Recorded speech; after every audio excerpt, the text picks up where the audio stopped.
E aí pessoal, tudo bem? O meu nome é Paulo Hatz, esse aqui é o Livraria em Casa. O vídeo de hoje é pra gente falar sobre esse assunto que tem sido bem controverso aí no BookTube e, obviamente, no Instagram, em outros lugares também, que é sobre o novo livro dos Jogos Vorazes, que na verdade é um prequel, ou seja, um livro que se passa antes do primeiro livro da trilogia e que se chama A Cantiga dos Pássaros e Serpentes, se eu não me engano. Eu odeio esses nomes, porque eu não consigo decorar, tá? Esse negócio de a balada do amor e ódio, a guerra do fogo e papel, a menina de ossos e sangue. Eu não consigo nunca decorar as palavras certas, mas é The Ballad of Songbirds and Snakes. Já saíram opiniões positivas, saíram opiniões negativas. Eu não ia fazer vídeo desse livro, mas eu pensei, eu acho que tá um pouco dividido aí, então talvez eu vou tentar ajudar dando uma opinião. Talvez você goste das coisas que eu gosto, então talvez a gente possa compartilhar a mesma opinião. Enfim, vou agilizar aí o que tem pra falar. E é isso. Obviamente, gente, por favor, antes da gente começar a falar sobre o livro e do vídeo, não deixa de se inscrever aqui no canal. Eu descobri hoje que 40% das pessoas que assistem os vídeos desse canal não são inscritas. Isso ajuda demais, gente. Se essas 40% dessas pessoas clicassem em inscrever-se, a gente tava o quê? Quase 100 mil. Me ajuda, vamos chegar em 50 mil, falta muito pouco. O canal ganhou 5 mil inscritos só essa semana da volta. Tô, tipo, muito feliz, falta muito pouco pra chegar em 50 mil e depois, obviamente, rumo aos 100. Também não deixa de dar gostei nesse vídeo, de me seguir nas redes sociais, por favor, principalmente no Instagram, que é onde eu tô lá demais falando sobre tudo isso que eu tô lendo, contando como é que tá sendo a leitura, contando o que eu tô pegando pra ler, o que eu recebi, o que eu comprei. E também no Twitter, que é onde eu tô sempre fazendo tweets sobre da Lady Gaga até a... sei lá, Machado de Assis aqui. Nunca falei sobre Machado de Assis no Twitter. E claro, se você quiser comprar esse livro que eu vou falar aqui agora, ou qualquer outro livro, o link da Amazon, que ajuda o canal, tá aqui embaixo. Entrando através desse link e comprando o que vocês quiserem na Amazon, o canal recebe uma comissão e me ajuda demais, tá? É a forma de você patrocinar o Livraria em Casa. Eu vou tentar não dar muita sinopse do livro, mas antes da gente começar a falar especificamente do livro, eu queria falar rapidamente a minha história com Jogos Vorazes. Eu li os livros de Jogos Vorazes, se eu não me engano, em 2014, porque eu lembro, tem até uma foto no meu Instagram pessoal, que eu tava lendo, acho que o Em Chamas, durante a Copa do Mundo. Tava lá o jogo da Copa lá no fundo e eu lendo, prestando atenção só no que era importante. E eu acho que eu terminei o Esperança em 2015. Então, ou seja, eu não peguei o hype, quer dizer, peguei o hype, mas eu não peguei o super hype do lançamento dos livros e tal, de quando o primeiro filme saiu. Só pra vocês terem uma ideia, eu não assisti o primeiro filme no cinema. Eu nem lembro se eu assisti Em Chamas no cinema, acho que sim. Mas eu não assisti o primeiro filme no cinema exatamente porque eu queria ler. A minha melhor amiga, ela é apaixonada por Jogos Vorazes. Ela faz cosplay de Katniss, quer dizer, fazia, né? Não sei se ainda faz hoje. Mas ela fazia cosplay de Katniss e, tipo, ela se dedicava muito a isso e ela falava muito de Jogos Vorazes. A gente se conheceu por causa de Harry Potter e ela falava muito de Jogos Vorazes e eu deixei passar o trend na época. E porque eu queria ler o livro, eu acabei não vendo o filme no cinema. Depois de um tempão, eu acabei lendo e fui ver os filmes antigos pra conseguir ir pro cinema ver os novos. Então, assim, eu li os livros antes de ver os filmes, eu participei parcialmente do hype, mas eu não fui um hype como, por exemplo, foi eu com Harry Potter ou até na época de Crepúsculo. Eu acho que eu peguei o hype dos Jogos Vorazes já andando, né? E tive que correr pra chegar nele. Eu adoro os livros,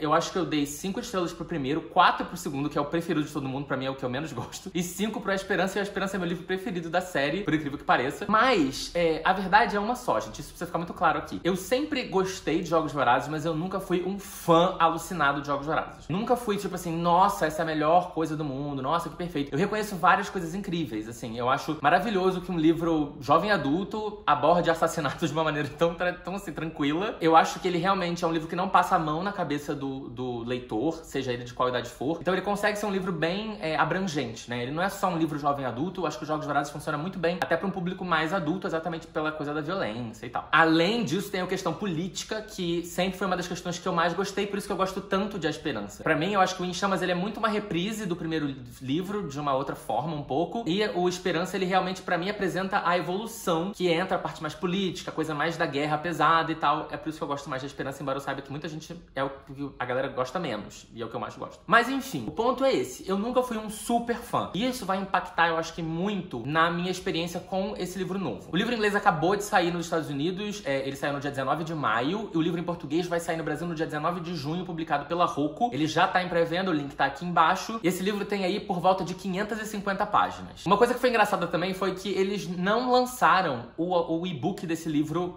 em inglês. E não sei o que aconteceu dessa vez, sei lá, acho que eles estavam com medo de vazar. Não sei o que aconteceu, embora pessoas tenham tido acesso ao e-book, mesmo assim. Mas não saiu, pelo menos no site da Amazon, não saiu o e-book em inglês do livro. Só saiu o livro capa dura, que ia demorar muito tempo pra chegar no Brasil, né? Porque tá super lento mesmo o envio. Além de estar super caro, tava 130, 150 reais. E além disso, eles só liberaram o audiobook, que foi o que eu fiz. Eu baixei o audiobook, eu assino o Audible. Muita gente me pergunta, onde você ouve audiobook? Eu ouço pelo Audible, que é o serviço oficial da Amazon de audiobooks. E não é barato, gente. Se eu não me engano, é tipo $19 por mês. E com dólar no preço que tá muito caro. Muito, muito caro. De novo, eu só mantenho a assinatura porque eu me sinto trabalhando com livros de uma certa forma. Eu gosto muito de audiobook, mas assim, por um tempo, como eu parei de ler, eu tô com, sei lá, 8 créditos. Mas enfim, eu ouvi pelo audiobook. E depois de um determinado momento, caiu na minha caixa de entrada um e-book desse livro, que não era oficial, mas eu paguei pelo audiobook. E eu vou, obviamente, comprar o livro em português. Quer dizer, eu acho que eu vou comprar o livro em inglês, não sei, porque a minha coleção que eu tenho aqui em casa é em inglês, dos Jogos Vorazes, não é em português. Mas eu preferi, e eu vou explicar depois mais um pouco de por que eu preferi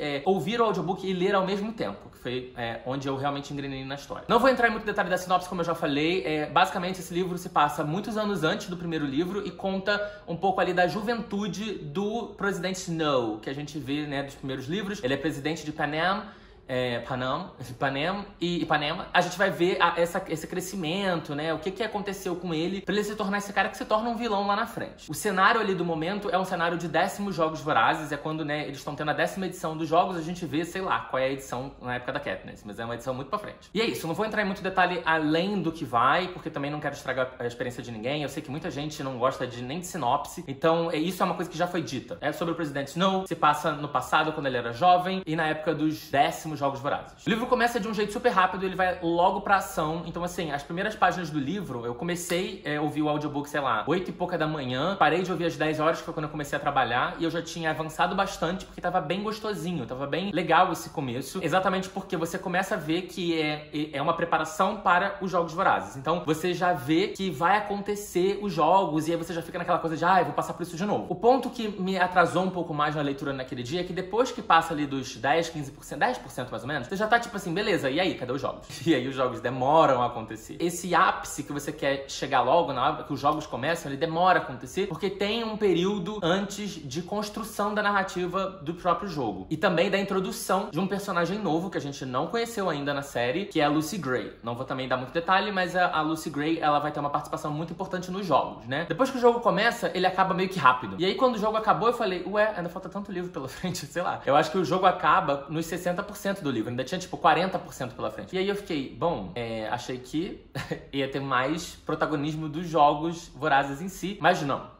Vai ter muitas outras coisas além disso. E é exatamente onde a gente entra na terceira parte do livro. A primeira parte, acho que é meio que um pré-jogo. A gente vai entender o cenário do momento. A gente vai ver que o jogo, ele era muito diferente do que a gente vê com a Katniss. E exatamente nessa época dos 10º Jogos Vorazes é que muitas coisas aconteceram que modernizaram esse jogo. Que transformaram ele num espetáculo e não naquela coisa super, vamos tacar um monte de gente lá e quem sobreviver venceu. Era meio que assim. E na Katniss a gente vê que tem todo um glamour, tem toda uma cobertura muito mais densa sobre os Jogos Vorazes, sobre os participantes, sobre os distritos e tal. E você vê que tudo isso começou nos 10º Jogos Vorazes. Nos 10º. Acho muito engraçado falar isso. No 10º Jogos Vorazes. Eu não consigo. Nesse terceira parte do livro, né? A primeira parte seria o pré-jogo, a segunda parte seria jogo, a terceira parte seria o pós-jogo, né? Essa terceira parte, ela é muito arrastada. Eu praticamente ouvi toda essa terceira parte num dia só, o que foi muito difícil pra mim. Eu li 50% do livro num dia só, os últimos 50% de uma vez só. Foi meio que o dia todo e foi bem complicado. Eu vou dizer pra vocês que eu só terminei exatamente por causa do audiobook. O audiobook, ele não te faz parar, né? Porque como ele tá falando,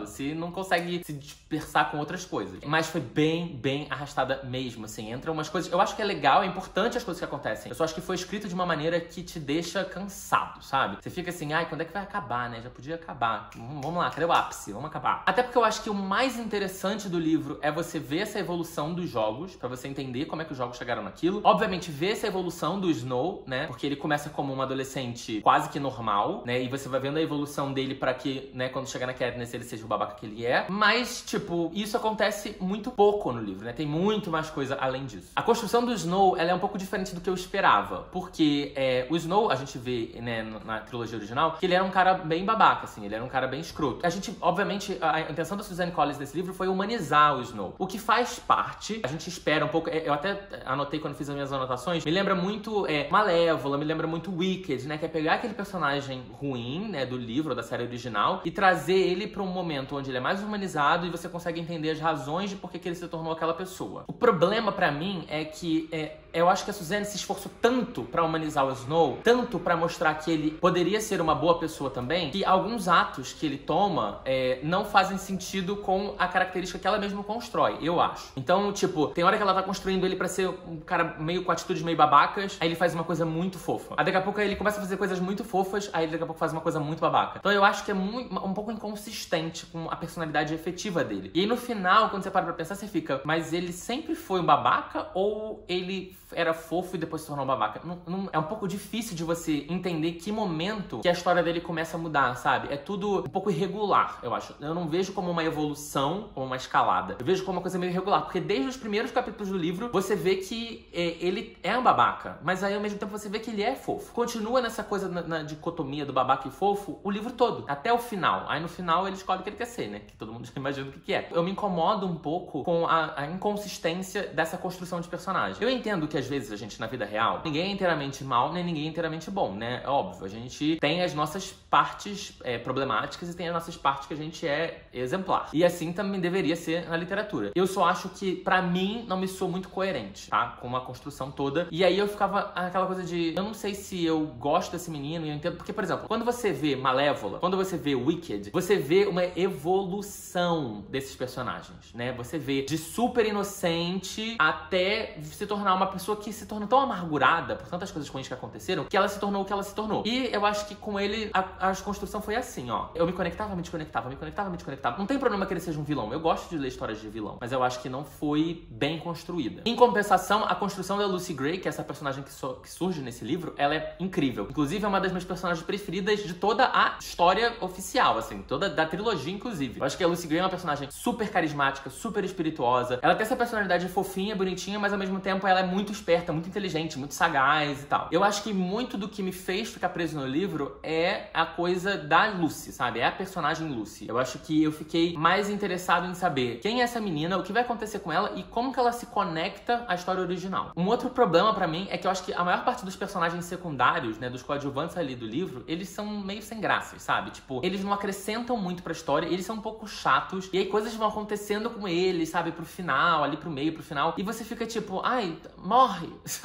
Morre logo! Sai daqui, vai pra outro lugar. É tipo um pouco irritante, e eu realmente não consegui me conectar. Tem um personagem que eu até consegui me conectar um pouco mais, que é o Sejanus, que eu fiquei no audiobook no início achando que era Sir Janus. Eu falei, gente, mas ele é um jovem que chamam ele de Sir, e depois eu descobri que é Sejanus, Sejanus. Ele é um pouco legal, mas ao mesmo tempo ele me irrita um pouco. Mas tudo bem, a construção dele, eu acho que a construção dele é mais coerente do que a construção do próprio Snow. E tem uma coisa engraçada que é, ao mesmo tempo que eu acho interessante eles explicarem os símbolos da série original, me incomoda um pouco, porque parece um pouco fanservice, sabe? Parece que eles foram lá nos 3 livros e pegaram. Ah, isso aqui é icônico, isso aqui é icônico, esse personagem é icônico. Então vamos explicar tudo sobre essas pessoas. E aí me lembra um pouco, me remete um pouco, e aí eu já começo a ficar nervoso com Harry Potter e a Criança Amaldiçoada, né? Que é aquela peça, aquele musical, aquela peça da Broadway, que tem o roteiro lançado, etc, de Harry Potter, que eu acho uma bosta, e é exatamente aquilo ali, o nome daquele livro devia ser Harry Potter e o Fanservice. Porque eles pegam todos os personagens, todos os símbolos, todas as características, todos os acontecimentos mais importantes da série original e, tipo, trazem de volta tudo socado na mesma história pra poder, o que? Agradar os fãs que gostam do Snape, que gostam do Voldemort, que gostam da Bellatrix, que gostam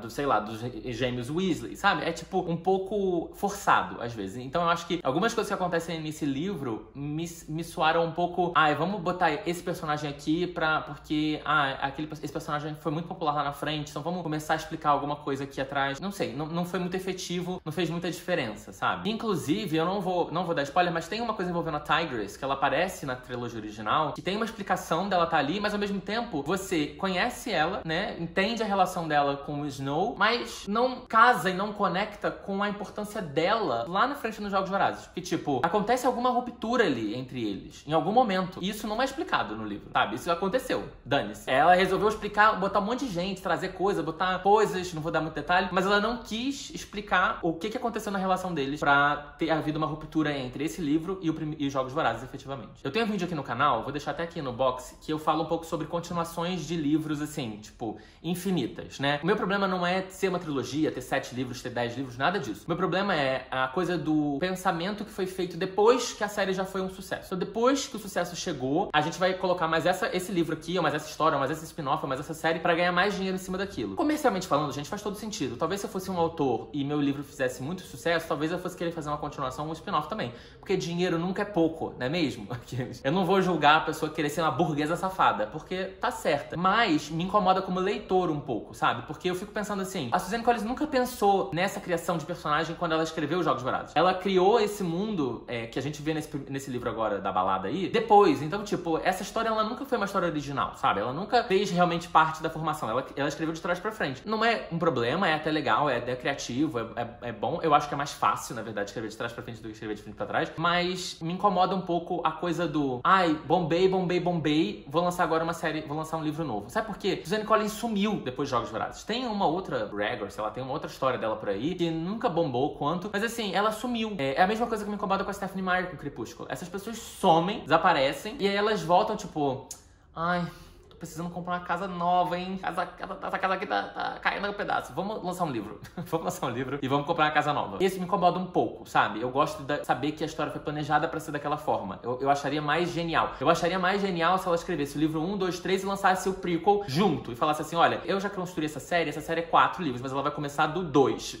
Igual o Star Wars. Ela vai começar do 2 e depois ela vai voltar pro 1. Pra vocês entenderem o 2, mas vocês só vão entender o 2 lá no final. Eu acho isso muito mais criativo do que do jeito que foi. Eu acho que assim, embora eu tenha falando aqui, reclamando de algumas coisas, você consegue muito sentir a Suzanne Collins desse livro. Você consegue sentir a atmosfera parecida com a trilogia original. Tá muito ali presente, sabe? As mesmas dificuldades, inclusive, que eu tive pra ler Jogos Vorazes, que às vezes era meio maçante e tal, até mesmo pela escrita em inglês, que não é um livro fácil pra ler em inglês, eu senti nesse livro também. É uma narrativa um pouco mais densa, não flui tão rápido assim, embora eu sei que um monte de gente leu Jogos Vorazes em um dia só. Mas eu não diria que esse livro é um livro fluido, que é um livro, tipo, que você leria numa sentada facilmente. Eu acho que seria uma missão, sabe? Além do livro ser grande, tem 550 páginas, né? Mas tem gente que consegue. Eu ouvi falar no outro dia que Tamires, do Resenhando Sonhos, leu It em 24 horas. Eu falei assim, quê? Então tem gente que consegue, eu não tô falando que não tem. Mas eu não acho que é uma leitura fluida. O ponto é que eu acho que a nostalgia da série original talvez atrapalhe o seu julgamento. Às vezes você é muito apaixonado pela trilogia original e aí você acaba gostando muito desse livro porque, né, você já tem um laço afetivo com a história. Ou o contrário pode acontecer. Ou você é muito apaixonado pela trilogia original e aí você, tipo, pra quê? Vai mexendo na minha história. Eu sou um pouco assim, sabe? Com Harry Potter eu fui assim. Tem esses dois tipos de fã. Eu sou fã chato. Por exemplo, a minha amiga que é muito fã, né? Que essa minha amiga, minha melhor amiga que ama a série, ela tá tipo assim, não sei se eu levo essa fanfic agora ou não. Acho que eu vou deixar essa fanfic pra ler depois. Então, tipo, tem os dois tipos de fã. Inclusive, comenta aqui embaixo qual tipo de fã você é. Eu queria falar também rapidinho sobre o audiobook. Eu vi muita gente falando sobre audiobook. Muita gente não, mas eu vi algumas pessoas falando sobre audiobook e não é muito comum ver pessoas falando sobre audiobook no Brasil. Reclamando sobre o narrador, falando que ele é meio entediado ou que ele não passa energia, etc. Vou falar pra vocês o seguinte, gente.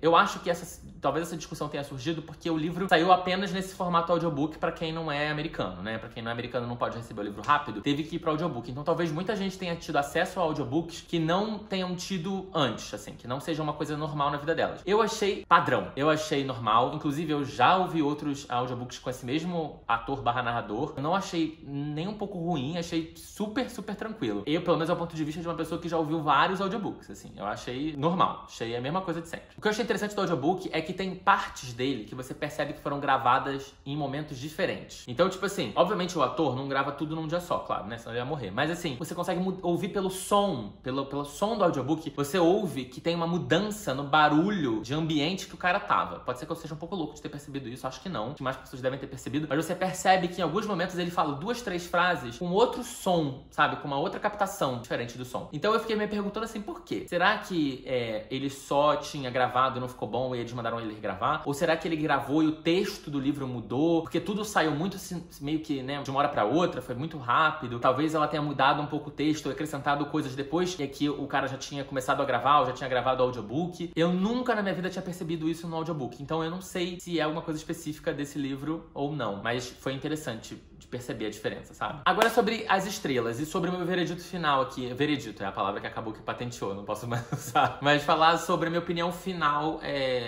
aqui da história. Antes de qualquer coisa, gente, eu não vi o vídeo da Maíra e não vi o vídeo do Vitor, do Geek Freak, né? All About That Book e Geek Freak. Não vi os vídeos. Não porque eu não quisesse ter spoiler nem nada do tipo, mas é porque eu queria ler o livro pra eu construir a minha opinião, para o que eu queria falar aqui no canal, ou eu queria falar nas redes sociais e tal. E eu não queria deixar que a opinião deles influenciasse na minha opinião. Eu sei que o Vitor não gostou, deu 2,5, se eu não me engano. Eu sei que a Maíra gostou, eu não sei quanto a Maíra deve ter dado. Acho que a Maíra não deve ter dado 5. A Maíra é difícil de dar 5, deve ter dado 4. Mas depois eu vou ver. Mas eu sei que a Maíra gostou, majoritariamente gostou. Mas eu não sei porquê, eu não sei detalhes, assim. A gente não discutiu sobre isso. Eu não sei se eu tô falando coisas aqui que sejam redundantes, que eles já tenham falado, ou possa parecer que eu esteja copiando eles. Eu realmente não vi os vídeos, eu não sei, vou ver agora, que eu já gravei o meu, já terminei de ler e tal. Mas, inclusive, eu vou deixar os vídeos aqui embaixo, como ajudar morangas, vou deixar o vídeo do Vitor e da Maíra aqui embaixo, se vocês quiserem ver também outras opiniões. Eu tendo a ir mais pro lado do Vitor do que o da Maíra, assim. A minha avaliação final são 3 estrelas, eu acho que eu daria pra esse livro. Pensando em 2,5, mas eu acho que eu daria 3. E eu acho que eu só vou dar 3 pela nostalgia. Pela coisa do, série original, né? Eu não sou muito apaixonado. Não são livros favoritados meus da série original, mas são livros que eu gosto. A série é uma história que eu gosto, de qualquer forma. Então tem, eu acho que um carinho por aqueles personagens e por esse mundo. Eu acho muito interessante a premissa desse livro. Eu acho muito interessante a coisa dos Jogos Vorazes. Eu acho muito interessante a questão política, né? Da capital e dos distritos. Eu acho isso muito legal. Mas eu acho que eu não vejo nesse livro um romance legal. Eu acho um romance que não funciona, um romance que não tem muito pé nem cabeça, um romance que não é carismático. Eu acho que são duas pessoas que provavelmente nunca ficariam juntas de qualquer forma. Eu acho que os personagens, na maioria deles, não são interessantes. Eu só realmente daria um pouco, assim, o prêmio pra Lucy e depois ali embaixo o Snow e o Sejanus, mas mesmo assim, o Snow e o Sejanus, pra mim, eu ainda vejo vários problemas na construção do Snow. E eu vou dizer pra vocês que eu achei maçante, sabe? Eu fiquei cansado, assim, depois dos 30% desse livro, eu fiquei cansado. Eu até postei nos 50%, quando eu tava em 50%, eu postei no meu Goodreads, falando assim, gente, assim, não é que esteja ruim, mas sabe quando eu não tô me importando, sabe? Tipo, não importa se morrer, se viver, o importante é que emoções eu vivi. Aqueles, socando a música. Não me interessa, sabe? Eu não tava nem aí se ia ser bom, se ia acabar bem, se não ia acabar bem, como que ia acabar. Eu já tava tipo, só acaba, que eu quero ler outras coisas, por favor. É o que eu falo, eu acho que a escrita não é ruim, eu acho que se você é um fã da série, se você gosta da série, leia, porque eu acho que vai ser legal, eu acho que você vai entender alguns significados que vão aparecer só nos outros livros, mas eu não acho necessário, indispensável pra série original. Eu acho que se fosse o primeiro livro de uma série, não faria tanto sucesso, eu acho. Não seria um livro super hypado. Eu acho que se for hypado, se tiver uma nota boa, se tiver muita repercussão, eu acho que é muito mais porque... Eu acho, tá? Minha opinião. Eu acho que é mais porque as pessoas ainda estão conectadas naquele mundo original do que efetivamente porque essa é uma história boa. Se eu analisasse por ser um livro, assim, um livro que não é de uma série, eu ia dar, tipo, sei lá, 2 estrelas pra esse livro, realmente. Mas conectando com a série e gostando desse universo e gostando da coisa dos jogos, né, que é a parte do livro que eu sempre gostei mais, além, obviamente, da questão política, esse livro, pra mim, ele não entrega o que eu queria que ele entregasse, assim. Eu acho que ele é um fanservice, ele tem um pouco de cada coisa, inclusive dos próprios jogos, mas ele não se aprofunda, quer dizer, às vezes se aprofunda em coisas que não são necessárias, em coisas que são legais ele não se aprofunda, sabe? 3 estrelas, não é ruim, é um livro que eu acho que, tipo, recomendo que vocês leiam, mas eu não vou reler e não acho isso tudo, essa Coca-Cola toda. Eu só acho que 2,5 é um pouco pesado pra outros livros que normalmente eu dou 2,5 estrelas. Bom, gente, é isso. Por favor, comenta aqui embaixo se vocês leram ou não, se vocês estão animados ou não, se vocês vão comprar ou não. Outra coisa também que eu quero abrir uma discussão aqui, um bate-papo aqui embaixo. O que vocês estão achando do preço da pré-venda desse livro que tá custando R$60, tá? Inclusive já tava em falta e depois voltou, eu não sei nem se tá ainda, inclusive, vendendo agora. Mas comenta aqui embaixo o que vocês estão achando também, se vocês estão comprando, se vocês vão comprar, se vocês já compraram na pré-venda. Se vocês forem comprar na pré-venda, não esqueça de mim e, por favor, entre pelo link do Livraria em Casa, que tá aqui no box de descrições, tá também na caixa de comentários. Favorita esse link, faz o que você quiser com esse link, mas usa esse link porque me ajuda demais, demais mesmo, tá bom? Tá gostando desse vídeo? Não esquece de se inscrever no canal se você não é inscrito ainda. E é isso. Um beijo. Até o próximo vídeo. Tchau, tchau.